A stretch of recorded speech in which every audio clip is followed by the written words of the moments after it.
Les amis, je ne trouve plus d'adjectifs pour qualifier cette Coupe du Monde parce que chaque jour qui passe, les émotions montent, les matchs sont encore plus beaux, encore plus spectaculaires.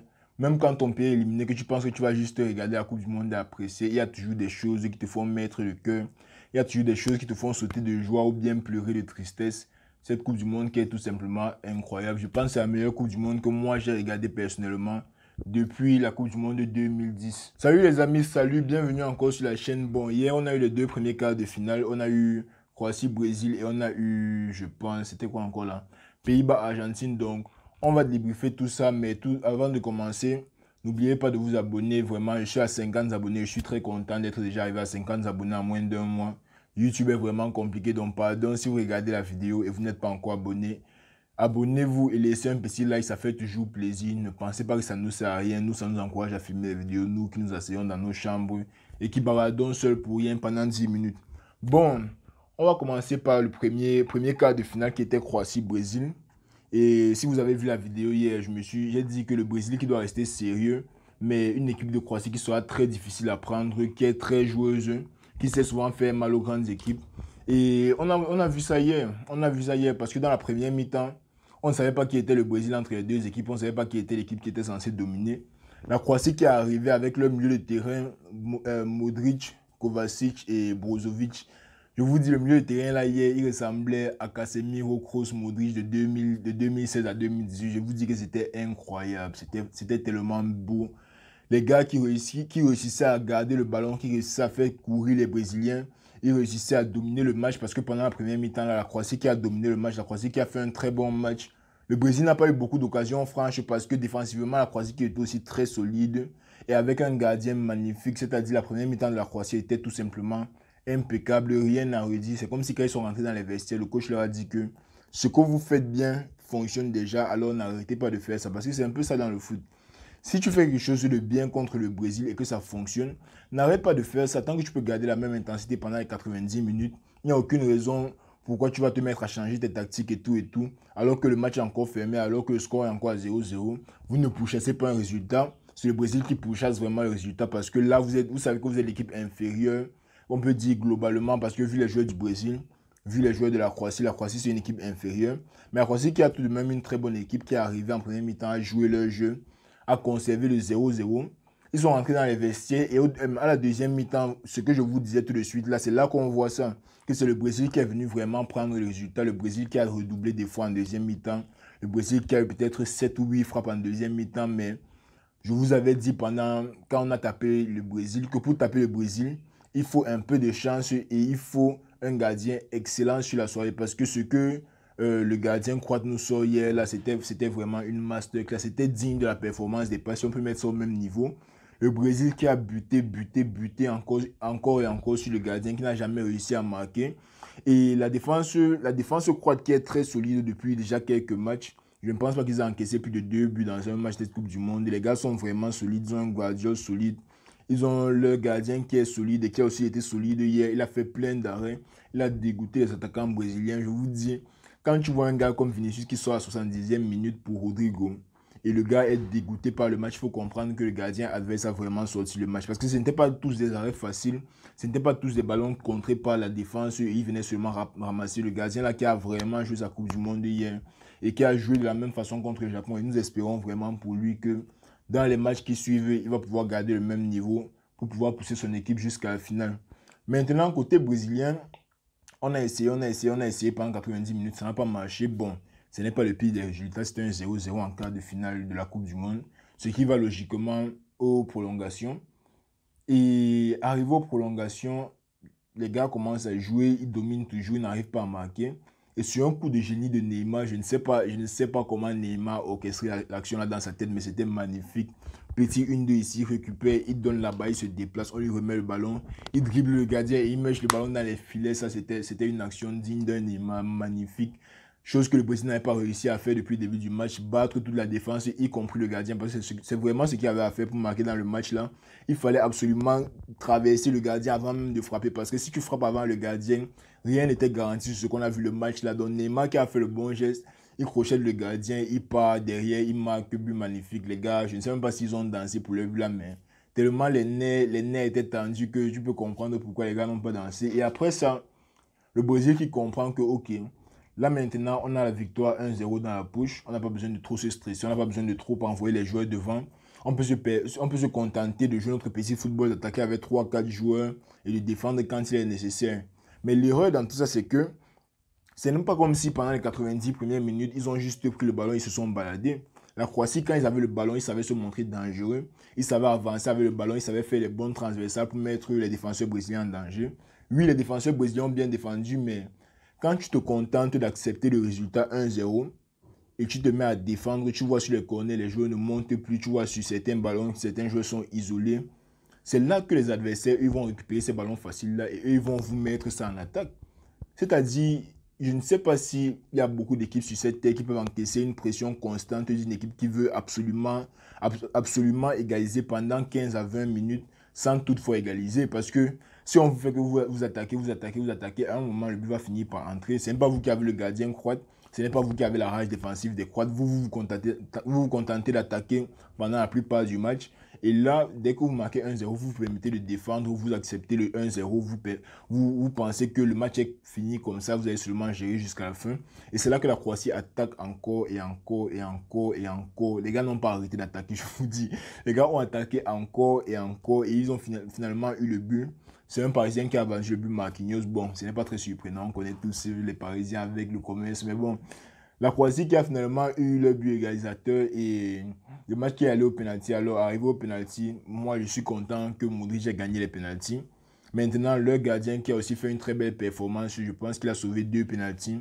Rodrigo qui rate le premier penalty, un Madrilène malheureusement pour nous. Mes amis vont finir mes oreilles avec l'autre là, qui c'est un Madrilène qui a raté le penalty. Et puis, les Croates qui ont marqué leurs 4 penalties et Marquinhos, je pense, oui, Marquinhos qui a raté le dernier penalty. Bon. Rater les pénaltys, ça peut arriver à tout le monde. C'est vrai qu'on se moque, mais en fin de compte, même Messi a déjà raté les pénaltys, Ronaldo a déjà raté les pénaltys. Neymar, je pense qu'il a déjà raté un pénalty, même comme hier, il n'a pas voulu tirer. Chose d'ailleurs que je voulais dire, je comprends le fait que les grands joueurs aient envie de prendre le dernier pénalty. Mais parfois, c'est mieux de mettre votre meilleur tireur de pénalty en premier pour qu'il puisse encourager le reste de l'équipe. Parce qu'on a vu ça contre, je pense, l'Argentine. Je pense que Messi a pris le premier ou le deuxième penalty. Ça encourage l'équipe. Parce que si le premier tireur vient là, il panique et il rate, là, ça vous met déjà dans la tête que psychologiquement, vous savez déjà que vous avez un penalty de retard. Et tirer les autres penaltys devient peut-être un peu plus dur. Donc moi, je ne sais pas pourquoi les stars veulent toujours se réserver pour les derniers penaltys. Voilà ça en fin de compte. Neymar n'a même pas pu tirer un penalty. Il était seulement en larmes. Je ne sais pas quelle est cette tactique-là de vouloir toujours tirer les derniers penaltys que les stars ont, mais moi je pense que quand tu es leader de ton équipe, tu dois mener de l'avant, surtout si tu es un bon tireur de penalty, tu dois mener de l'avant et prendre le premier penalty. Le Brésil est éliminé, le Brésil qui a tout de même fait une très belle Coupe du Monde, ils nous ont montré de belles choses. Malheureusement pour eux et Neymar, ça ne sera pas cette fois-ci. Je commence à croire que Neymar est maudit, qu'il ne va jamais gagner le ballon d'or. C'est vraiment triste pour lui, mais bon, on va faire comment? C'est le football, c'est ça qu'on aime dans le football aussi. Quand au début du championnat, au début du tournoi, tout le monde dit que l'Argentine ou bien le Brésil est favori. Et arrivé en quart de finale contre une équipe de Croatie solide et qui a su bien jouer leur carte. Les gars se retrouvent dehors comme ça. Donc c'est dommage pour le Brésil, mais c'est bien pour la Croatie. Maintenant, on a une demi-finale, pardon, Croatie-Argentine. Donc ce sera un très beau match à voir, tout peut arriver. Et c'était tout pour le match là. Bon, maintenant, le deuxième match c'était Pays-Bas-Argentine. Pays-Bas-Argentine, je m'attendais à ce que l'Argentine gagne. J'ai dit ça aussi dans la vidéo d'hier. Je m'attendais à ce que l'Argentine gagne, mais pas facilement. J'ai dit que le Pays-Bas qui a une très bonne équipe. Ils ont fait de très belles performances pendant cette Coupe du Monde. Donc ce ne serait pas surprenant si le Pays-Bas venait et surprenait l'Argentine sur ce match-là. Bon, l'entame du match tranquille, l'Argentine qui gère le match comme prévu. Messi qui nous sort l'une des meilleures passes, honnêtement, l'une des meilleures passes que j'ai vues dans cette Coupe du Monde. Je vous dis que le gars là, il est incroyable. Messi, c'est un joueur incroyable. Je préfère Ronaldo, mais je suis obligé d'accepter que Messi, c'est un joueur incroyable. Messi, il est au-dessus de la classe. C'est pour ça qu'on dit que c'est le GOAT. On ne peut pas dire que tu es le GOAT et tu es un joueur qui fait les choses que tous les autres joueurs font. Je vous dis que la passe là était venue d'ailleurs. C'est comme si Poséidon a seulement envoyé la passe là des mers avec les poissons. Messi il a vu le stream comme ça, il a donné la petite passe et puis le but de, je pense, Gabriel Montiel qui était aussi propre, posé. N'a pas paniqué devant les goals. Là, on va à la mi-temps, on revient en deuxième mi-temps. Messi qui a, bon, je sais plus, c'était qui. Je sais pas si c'est sur Acuna qu'on a fait la faute, mais Messi qui prend le penalty. Bon, petite parenthèse, si c'était Ronaldo, on allait dire penaldo. Comme c'est Messi, c'est le jeu du football. Moi, je n'ai rien à dire. Je suis content que Messi ait marqué son penalty, mais c'était juste une petite parenthèse. Que si c'était Ronaldo, on allait dire que c'est penaldo. Bref, Messi qui marque son penalty. Et là aussi, ils pensent que le match est clos. Les gars se mettent à défendre, ils se mettent à conserver, garder un peu plus leurs joueurs en défense. Ce qui est normal. Bon, à 1-0, peut-être aux prolongations, c'est un peu normal. Mais à 2-0, là, en quart de finale de Coupe du Monde, ce n'est que normal que vous défendiez. Et là, le Pays-Bas qui prend un but, qui met un but, ils reviennent à 2-1. Et là, je me dis que si les gars ont marqué un, je suis sûr qu'ils peuvent marquer deux. Il n'y a pas moyen que les gars attaquent autant. On donne 10 minutes d'additionnel et les gars n'arrivent pas à marquer parce que le Pays-Bas qui a dominé sur les 15 à 20 dernières minutes du match. L'Argentine qui pensait déjà avoir son match dans le sac, ils se sont mis à défendre posément, envoyer les ballons et laisser leurs joueurs faire la différence en 1 contre 1, 1 contre 2 et tout. Et le Pays-Bas qui s'est mis à attaquer, à envoyer tout le monde devant. Et c'est pas que pendant le match, ils n'avaient pas les occasions. Ils avaient les occasions, mais quand tu vois que tu avais les occasions pendant le match, et là, à la fin du match arrive, mon frère, tu vas tout faire pour essayer de marquer. Surtout si tu arrives à prendre un but, parce que si c'était à 2-0, ils allaient essayer. Mais ils n'allaient pas avoir la même motivation, parce qu'ils savent qu'ils doivent marquer le premier, et ensuite marquer le deuxième. Donc, le Pays-Bas qui s'est battu, qui est revenu à 2-2, bon, ils ont fait leur job, ils partent aux prolongations. Et je voulais encore mettre une autre petite parenthèse. Matteo Laos, moi je suis quelqu'un qui t'aime bien. Toi tu es un bon arbitre. Je sais que l'arbitre souvent les matchs du Real, du Barça. Moi je l'aime bien généralement. Mais son match d'hier, on va pas se mentir, nul, désastreux, à jeter à la poubelle. Mais si quand même dit après le match qu'on ne devrait plus jamais l'appeler et le faire rentrer chez lui pour cette Coupe du Monde. Le match d'hier était tout simplement ignoble à voir.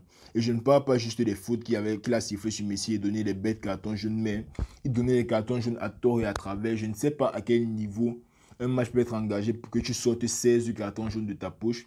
Mais Matteo Larose, sur le match d'hier, je trouve que tu as fait un match vraiment nul, vraiment désastreux. Moi qui n'aime pas souvent accuser les arbitres, honnêtement, hier, même pendant le match, je me suis dit qu'il y a beaucoup de fautes qu'il a données un peu passivement, facilement. Il donnait les cartons jaunes à tout et à travers, il faisait ce qu'il voulait. Bref, ce n'était pas le meilleur arbitrage qu'on ait eu à voir dans cette Coupe du Monde. Mais bon, le Pays-Bas qui est revenu à 2-2, les prolongations, l'Argentine qui a dominé, qui a failli marquer encore et encore et encore.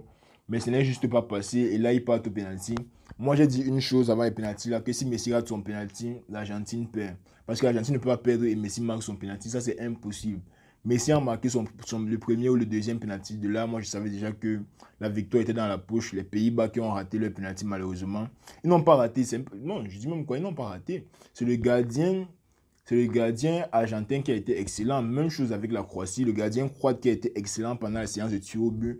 Je ne sais pas ce que les gardiens de certaines équipes mangent maintenant pour les pénaltys, mais là, on doit vraiment leur dire chapeau. Pour une fois que les gardiens sont vraiment regardés comme les héros des équipes, ce ne sont pas seulement les stars qui brillent, les gardiens brillent aussi. Je suis très content pour cela. Et l'Argentine qui a réussi à s'imposer au pénalty. On aura une demi-finale Croatie-Argentine, ça sera très très très intéressant, surtout en sachant que la dernière fois que ces deux équipes se sont rencontrées en Coupe du Monde, la Croatie a mis 3-0 à l'Argentine. Bon, je ne suis pas sûr que ça va arriver cette fois. Comme je vous dis depuis le début de la compétition, moi j'espère voir une finale Messi-Ronaldo, donc je ne sais pas, j'ai des avis un peu partagés, je ne sais pas. Mais j'ai envie de voir Modric arriver encore en finale, pourquoi pas gagner la Coupe du Monde, mais j'ai aussi envie de voir une finale Portugal-Argentine, donc reste à voir les matchs d'aujourd'hui. Aujourd'hui, on a Maroc-Portugal et on a encore quoi là? Angleterre-France, ce sera un très beau match. Je vous ramène le débrief demain, je vais regarder les deux matchs là très concentrés. Rien ne va me distraire. Aujourd'hui, on est samedi, je peux prendre une vodka. Regardez mon match au calme sans que personne ne me dérange. Donc, on va se retrouver demain pour les débriefs de ces matchs-là. En attendant, n'oubliez pas de vous abonner.